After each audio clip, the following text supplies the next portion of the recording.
amazing that our next story, really, the horrific nature of this story, that it's remained largely unreported for such a long time. Evidence that China is committing gross human rights abuses against its Muslim population has sparked demands for the UN to act amid fears of genocide. There are reports of surveillance, beatings and internment in the so-called re-education camps across the Xinjiang region of China, and they've grown in recent years. We're going to be talking about it with somebody who knows from the inside. She left China being a Uighur Muslim. But first, here's Gillian Kelly with the story.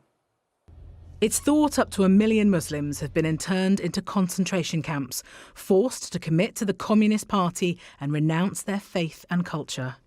Chinese officials dismiss the abuses as fake news. This is not true. The facts just show the opposite.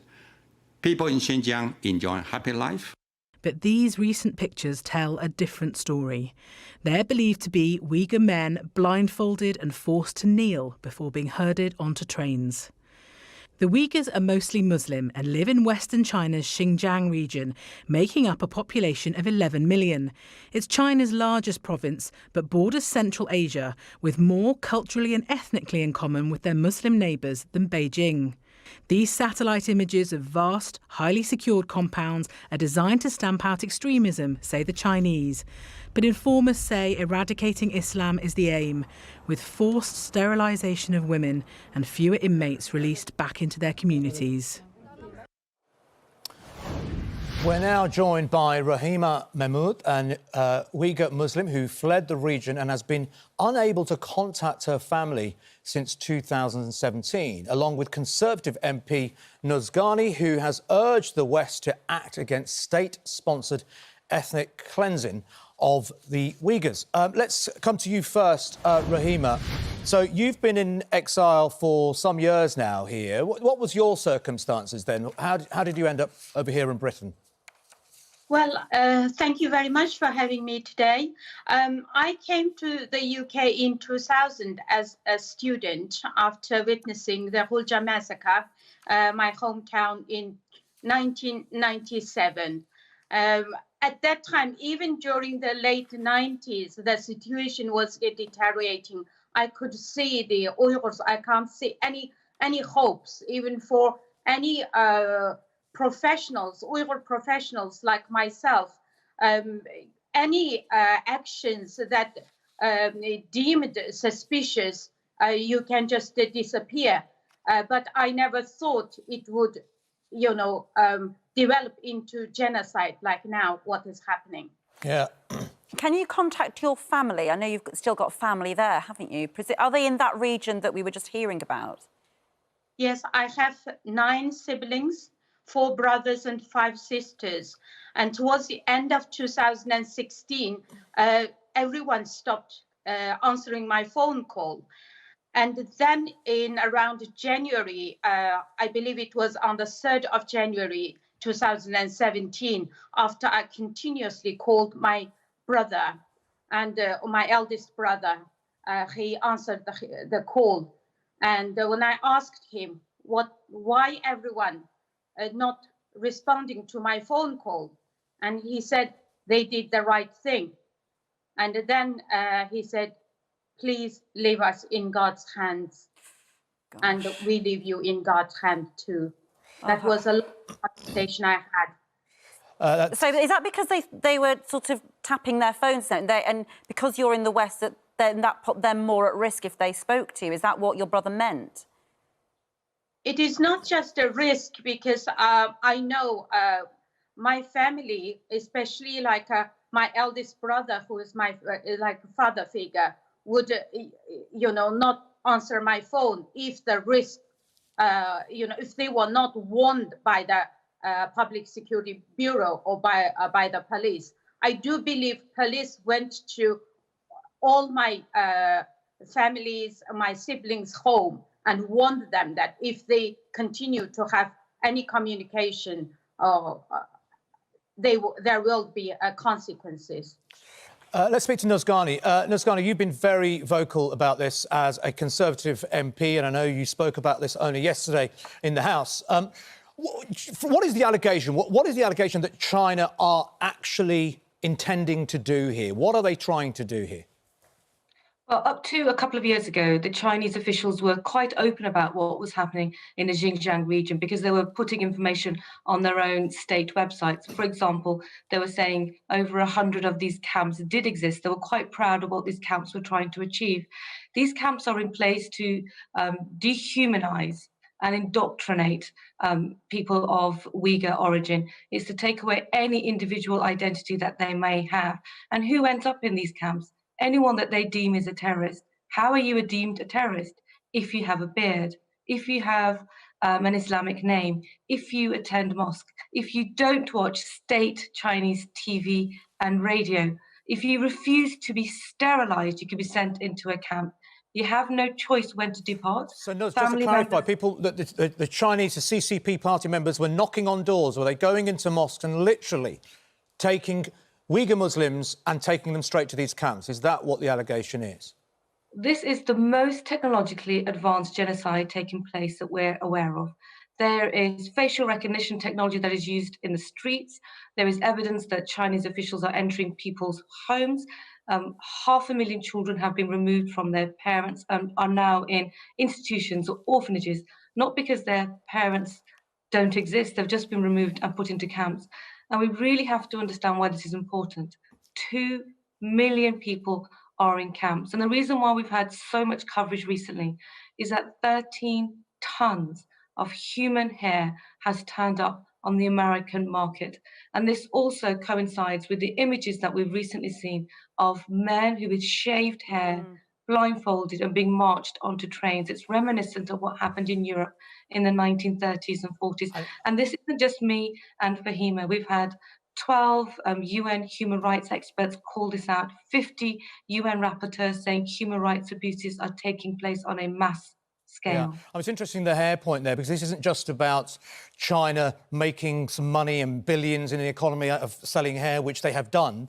There are reports that hair is actually a very important part of Uyghur female culture, where a woman, depending on the plait she has, can define whether she's married or etc. So the fact that they are removing the hair of Uyghur Muslims means an awful lot, and is another example, is it not, of them trying to remove this culture from their own citizens?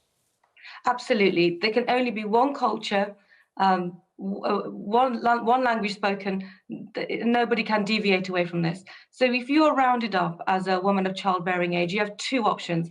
You can either be sterilized, you have a choice to be sterilized or be sent to a camp. The Chinese officials may believe they're giving these women a choice, but they're not. Sterilization or going to a camp.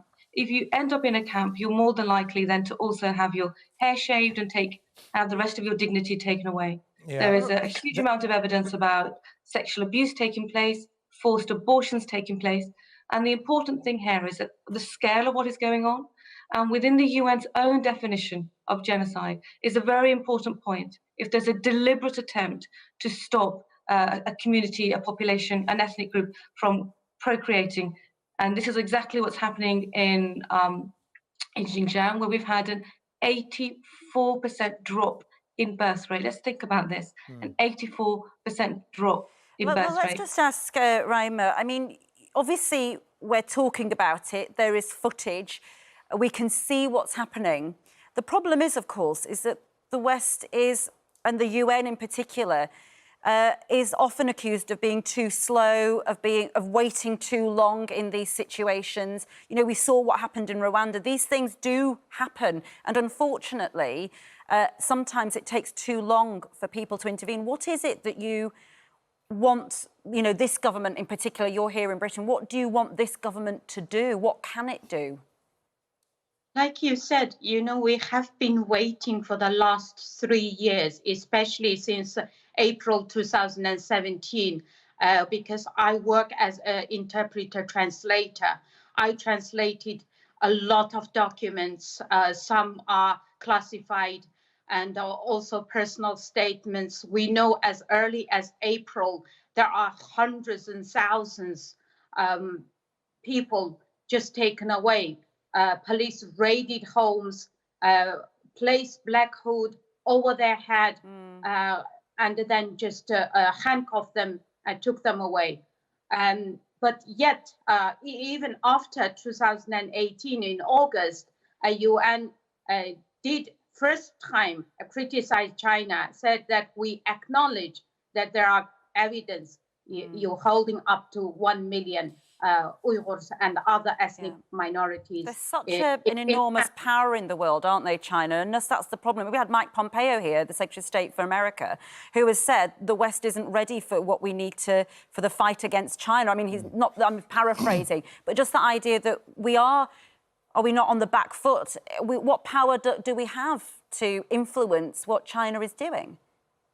At that time, I thought after 2018, something will happen, but no action has been taken. Now, what we Uyghurs demand is call this genocide and act accordingly. So Nuz, you're calling for the government and the UN to recognise this officially as a genocide. We have to say there has been something called the China Tribunal, which isn't necessarily government-backed, but it's been headed by Sir Geoffrey Nice, and they have referred to this as a genocide, but they don't have the power to officially define it as a genocide. That's got to come from the UN and from the UK government, has it?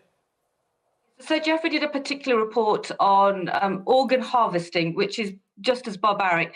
And unfortunately, another situation against the Uyghur where their organs are harvested and put out to other people in China. I'm asking for two things. One is the Magnitsky sanctions. This is a tremendous piece of work that's been done by the Foreign Office and identifies individuals that have been involved in the worst sort of human rights abuses. And we are campaigning to have officials that are senior officials in the province of Xinjiang named within the Magnitsky sanctions. The second is this.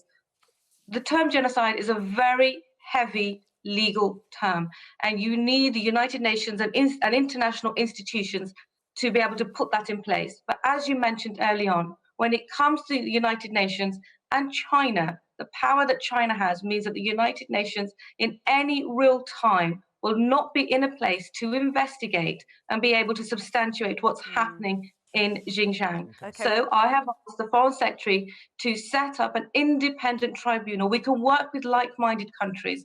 We have evidence.